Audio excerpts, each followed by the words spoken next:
আপনার উপর অত্যাচার করলে আপনার রব দেখে, তাহলে করতে দেন। আর রব কখনো অত্যাচারীর পক্ষে থাকে না, মজলুমের পক্ষ থাকে।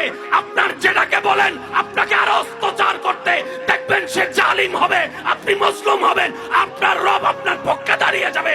যেই দিনেই আপনার রব আপনার পক্ষে দাঁড়িয়ে যাবে, ইজ্জত আপনার জন্য, সম্মান আপনার জন্য, টাকা আপনার জন্য, শান্তি আপনার জন্য, জান্নাত আপনার জন্য হয়ে যাবে। দুই হাত তুলে দেখায় বলো ঠিক কিনা? যে ৩-৪ জন যুবক আমাকে ভালোবাসেন, আবদার করে একটা কথা বলতে চাই, অনুমতি আছে? ধাক্কা খাইলে সবাই বলতে হবে, ধাক্কা খাইলে। তাহলে পাক্কা হওয়ার প্রথম শর্ত ধাক্কা। তো ধাক্কা খাওয়ার জন্য ধাক্কা দেনেওয়ালাও তো লাগবে। এই ধাক্কা দেনেওয়ালা চাচা, জেডা, মামা, নেতা, কেতা, বড় ভাই, কাকা, আওয়াজ দেন, আওয়াজ দেন, আওয়াজ দেন, আওয়াজ দেন না। ২ নম্বরই বন্ধু, বিষের মধ্যে জালিয়াতি, ওদেরকে ধাক্কা দিতে দেন। এবার আপনি বলবেন ভাই আমার কাজ কি? আপনার কাছে একটা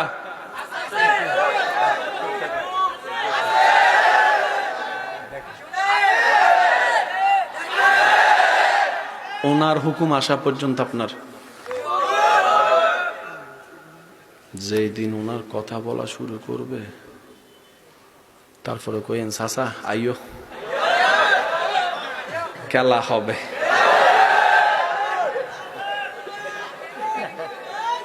জয় কাকে বলে জানেন? খালি ফিল্ডে গোল দিয়া জয় করে লাভ কি? এটা কি জয়? যখন বিরোধী দল হবে আর্জেন্টিনা ব্রাজিলের মতো খেলোয়াড়, তো একটা গোল দিলে মনে হবে যেন আপনি বিশ্বকাপ জয় লেগেছেন। কেউ বিশ্বকাপ পেয়ে খুশি হয়, কেউ ব্রাজিল আর্জেন্টিনার মতো দলকে হারাইয়া খুশি হয়। তারা যদি কয় বিশ্বকাপ তো তুই ফার্স্ট নাই, কয় ফাল লাগতো না, 2টা বড় দলের একটা হইলো গোল দিছি বেড়া, এর চেয়ে বড় হওয়ার কি হইতে পারে? কথা বলেন ঠিক কিনা? ধাক্কা দিলে না আপনি সহ্য করবেন, তো ধাক্কা দেওয়ার আগে যদি আপনি কোন আয় মাঠে চল খেলা হইব, জিতা যাবে। শরীরের বাহনের স্পিডের চাইতে বড় স্পিড হচ্ছে মনের স্পিড। আপনি এখান থেকে কক্সবাজার যেতেও যদি আপনার গাড়িতে 6-7 ঘন্টা সময় লেগে যায়, হেলিকপ্টারে লাগবে সময়টা আরেকটু, যদি বিমানে যান সময় লাগবে আরেকটু, যদি রকেটে যান সময় লাগবে আরেকটু। হয়তো আপনি রকেটে গেলে 2 মিনিটে পৌঁছায় যাবেন। এই রকেটের চাইতেও স্পিড পাওয়ারফুল একটা জিনিস আল্লাহ তাআলা প্রত্যেকটা মানুষের ভিতরে দান করেছেন, সেটা হচ্ছে যে মনের পাওয়ার। সুবহানাল্লাহ, জোরে বলি। আপনি এখন কক্সবাজারের নামটা শুনে একটু কল্পনা করেন, দেখবেন আপনার কল্পনা পৌঁছায় গিয়েছে। আমেরিকা যেতে 17-18 ঘন্টা বিমান সার্ভাইভ করার পরও হয়তো পৌঁছাতে অনেক লেট হয়ে যায়, কিন্তু আপনি যদি এখন কল্পনা করেন, আপনি কল্পনার জগতে আমেরিকায় পৌঁছায় যাবেন। সেকেন্ডের ভিতরে কল্পনার জগতে আপনি লন্ডন পৌঁছায় যেতে পারবেন।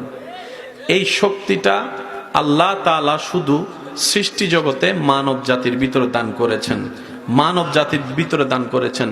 নবী রাহমাতুল লিল আলামিনের উম্মতের খাতায় নাম লেখার গুণে আপনার আমার ভাগ্য এমন বিশাল হয়েছেন, এমন উপকারী হয়েছেন, এমন দামি হয়েছেন, আপনি আমি এখান থেকে আওয়াজ করলে সেটা আরশ পর্যন্ত পৌঁছায় যায়। সুবহান। শরীরের আগে পৌঁছায় যায় হেলিকপ্টার, হেলিকপ্টারের আগে পৌঁছায় যায় বিমান, বিমানের আগে পৌঁছে যায় রকেট, রকেটের আগে পৌঁছে যায়। প্রত্যেকটা গাড়িতে তেল খরচ হয় না, খরচ হয়। রকেট বিমান যেভাবে যায়, রকেট আপনার হেলিকপ্টার, বিমান, রকেট, রকেটের একটা সীমা আছে। এই সীমা রকেট পার করতে পারবে, কিন্তু আপনি যখন মন থেকে একবার আল্লাহকে ডাক দেন, সে আওয়াজ প্রথম আসমান ভেদ করে যায়, দ্বিতীয় আসমান ভেদ করে যায়। সুবহানাল্লাহ, আমি শুনতে পাচ্ছি না।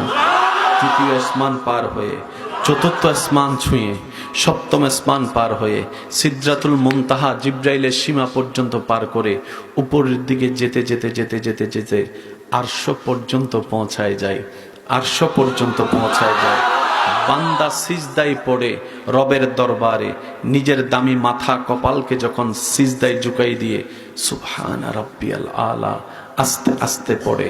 এই আওয়াজটা হতে পারে ডানের বামের মানুষ শুনে না, কিন্তু সেই ফিস ফিস করা আওয়াজ আরশ পর্যন্ত পৌঁছায় যাচ্ছে। রব্বুল আলামিন শুনতে পাচ্ছে, রব্বুল আলামিন শুনতে পাচ্ছে।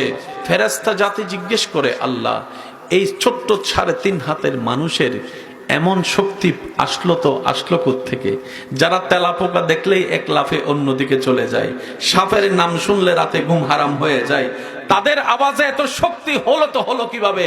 রব্বুল আলামিন বলে, হে সৃষ্টি জগৎ, জেনে রাখো, আমি রবের সৃষ্টিতে সব আমি সৃষ্টি করলেও এই মানব জাতিকে আমি আল্লাহ প্রেম দিয়ে সৃষ্টি করেছি, মায়া দিয়ে সৃষ্টি করেছি, ভালোবাসা দিয়ে সৃষ্টি করেছি, আমি আল্লাহ মোহাব্বত দিয়ে বিয়াদাইয়া ভাবে সৃষ্টি করেছি। আমি আল্লাহ এই মানব জাতির বামদুদের 2 আঙ্গুল নিচে এমন একটি স্টেশন দান করেছি, নবীর হাদিসের সন্ধানে সেই স্টেশনের সন্ধান পাওয়া যায়। ইন্না ফিল কলবে আইনানে ওয়া উজদানে, নবীর হাদিসের মধ্যে শোনা যায় ওই স্টেশন একটা আছে যেই কলবের আওয়াজ লা মাকাম পর্যন্ত পৌঁছায় যায়। বলেন সুবহানাল্লাহ। এমন সুযোগ, এমন দয়া, এমন নিয়ামত আল্লাহ আর কাউকে দেয় না।